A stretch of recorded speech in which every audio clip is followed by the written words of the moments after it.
बात 23 मार्च 1931 की शाम की है। भगत सिंह प्राणनाथ मेहता की लाई लेनिन की जीवनी पढ़ रहे थे। अफसर ने दरवाज़ा खोला और कहा, सरदार जी, फांसी लगाने का हुक्म आ गया है, तैयार हो जाइए। भगत सिंह के हाथ में किताब थी। उससे नजरें उठाए बिना ही उन्होंने कहा, ठहरिए, एक क्रांतिकारी दूसरे क्रांतिकारी से मिल रहा है। कुछ और पंक्तियां पढ़कर उन्होंने किताब रखी और उठ खड़े होकर बोले, चलिए। और इस प्रकार भगत सिंह, सुखदेव और राजगुरु को तय दिन से एक दिन पहले फांसी दे दी गई। हमारे बीच में से अधिकांश लोग भगत सिंह को मात्र एक क्रांतिकारी की तरह ही मानते हैं, परंतु भगत सिंह मात्र एक क्रांतिकारी ही नहीं, भगत सिंह एक विचार हैं, एक दर्शन जिसने क्रांतिकारी गतिविधियों को एक दार्शनिक आयाम दिया। भगत सिंह का जन्म 28 सितंबर 1907 को एक सिख परिवार में हुआ था। उनके पिता का नाम सरदार किशन सिंह और माता का नाम विद्यावती कौर था। यह एक किसान परिवार से थे। अमृतसर में 13 अप्रैल 1919 को हुए जलियांवाला बाग हत्याकांड ने भगत सिंह की सोच पर गहरा प्रभाव डाला था। लाहौर के नेशनल कॉलेज की पढ़ाई छोड़कर भगत सिंह ने भारत की आज़ादी के लिए नौजवान भारत सभा की स्थापना की थी।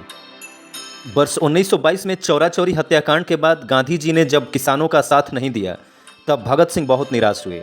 उसके बाद उनका अहिंसा से विश्वास कमजोर हो गया और वह इस निष्कर्ष पर पहुंचे कि सशस्त्र क्रांति ही स्वतंत्रता दिलाने का एकमात्र रास्ता है। उसके बाद वह चंद्रशेखर आज़ाद के नेतृत्व में गठित हुई गदर दल के हिस्सा बन गए। काकोरी कांड में राम प्रसाद बिस्मिल सहित 4 क्रांतिकारियों को फांसी व 16 अन्य को कारावास की सजा से भगत सिंह इतने दुखित हुए कि चंद्रशेखर आज़ाद के साथ उनकी पार्टी हिंदुस्तान रिपब्लिकन एसोसिएशन से जुड़ गए और उसे एक नया नाम हिंदुस्तान सोशलिस्ट रिपब्लिकन एसोसिएशन दिया। इस संगठन का उद्देश्य सेवा, त्याग और पीड़ा झेल सकने वाले नवयुवकों को तैयार करना था। भगत सिंह ने राजगुरु के साथ मिलकर 17 दिसंबर 1928 को लाहौर में सहायक पुलिस अधीक्षक रहे अंग्रेज अधिकारी जेपी सैंडर्स को मारा था। इस कार्रवाई में क्रांतिकारी चंद्रशेखर आज़ाद ने उनकी पूरी सहायता की थी।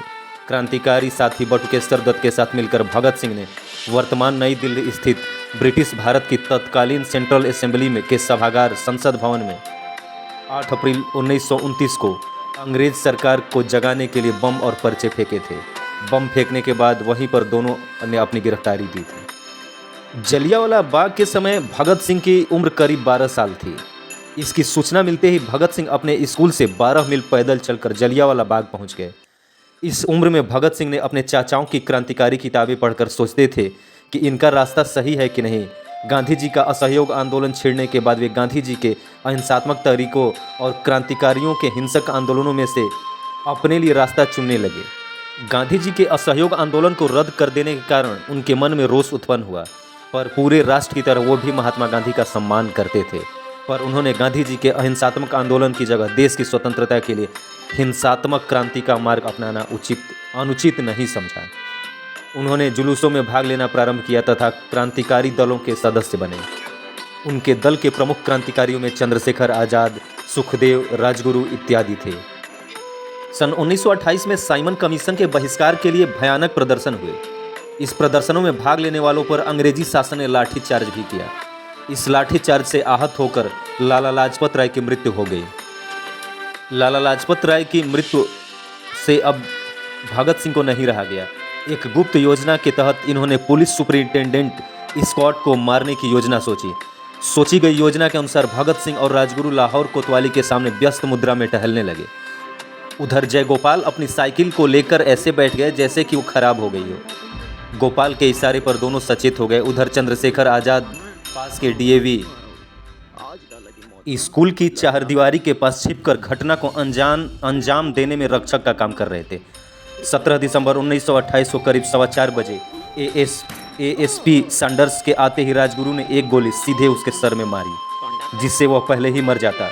लेकिन तुरंत बाद भगत सिंह ने भी अपनी 3-4 गोली दागकर उसके मरने का पूरा बंदोबस्त कर दिया। ये दोनों जैसे ही भाग रहे थे कि एक सिपाही चनन सिंह ने इनका पीछा करना शुरू कर दिया। चंद्रशेखर आज़ाद ने उसे सावधान किया कि आगे बढ़ोगे तो गोली मार दूंगा। नहीं मानने पर आज़ाद ने उसे गोली मार दी और वो वहीं पर मर गया। इस तरह इन लोगों ने लाला लाजपत राय के मौत का बदला ले लिया। भगत सिंह यद्यपि रक्तपात के पक्षधर नहीं थे, परंतु वे वामपंथी विचारधारा को मानते थे तथा कार्ल मार्क्स के सिद्धांतों से उनका ताल्लुक था। और उन्हीं विचारधारा को आगे बढ़ा रहे थे। यद्यपि वो समाजवाद के पक्के पोषक भी थे, कालांतर में उनके विरोधी द्वारा उनको अपने विचारधारा बताकर युवाओं को भगत सिंह के नाम पर बरगलाने के आरोप लगते रहे हैं। उन्हें पूंजीपतियों की मजदूरों के प्रति शोषण की नीति पसंद नहीं आती थी। उस समय चूंकि अंग्रेज ही सर्वे सर्वा थे तथा बहुत कम भारतीय उद्योगपति उन्नति कर पाए थे, अतः अंग्रेजों के मजदूरों के प्रति अत्याचार से उनका विरोध स्वाभाविक था।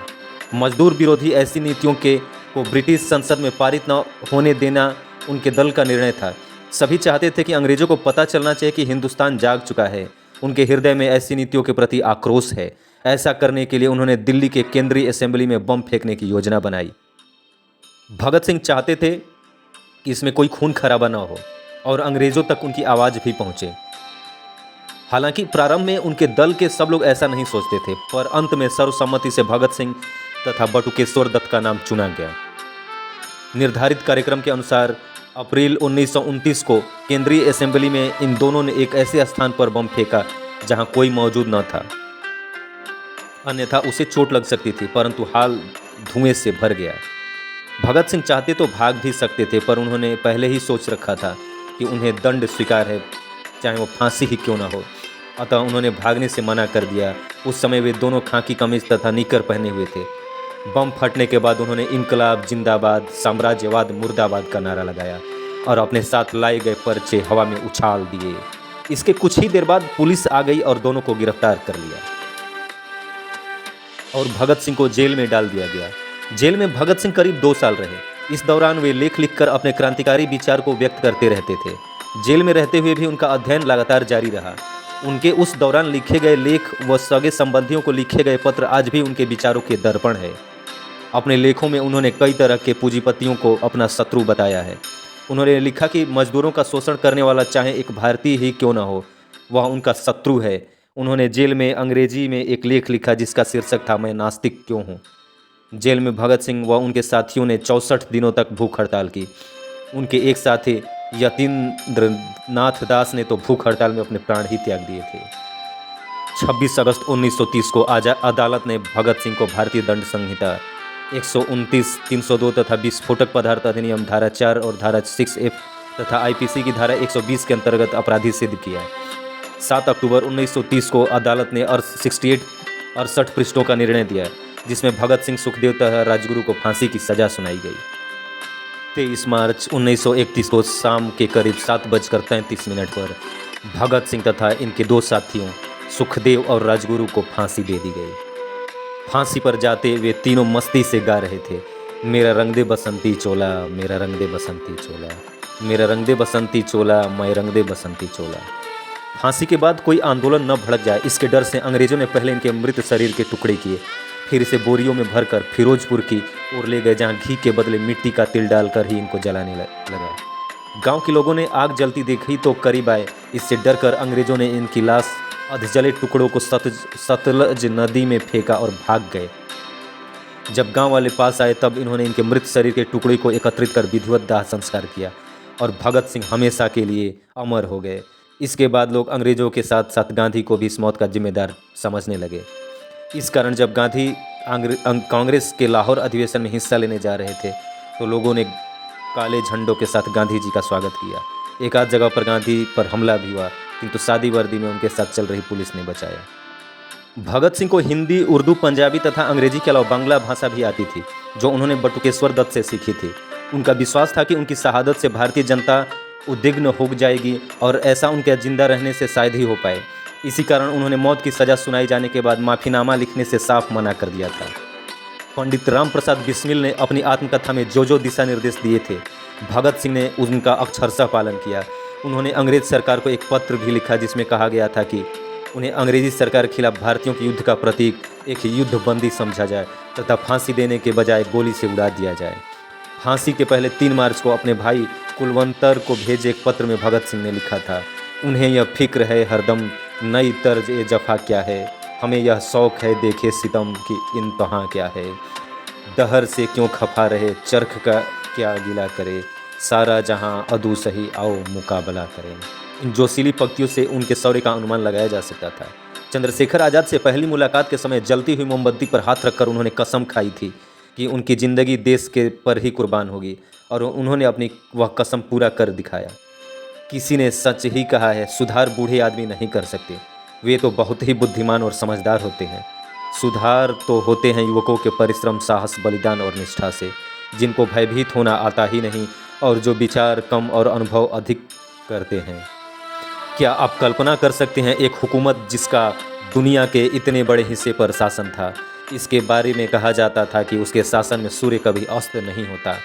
इतनी ताकतवर हुकूमत एक 23 साल के युवक से भयभीत हो गई थी। जय हिंद, जय भारत।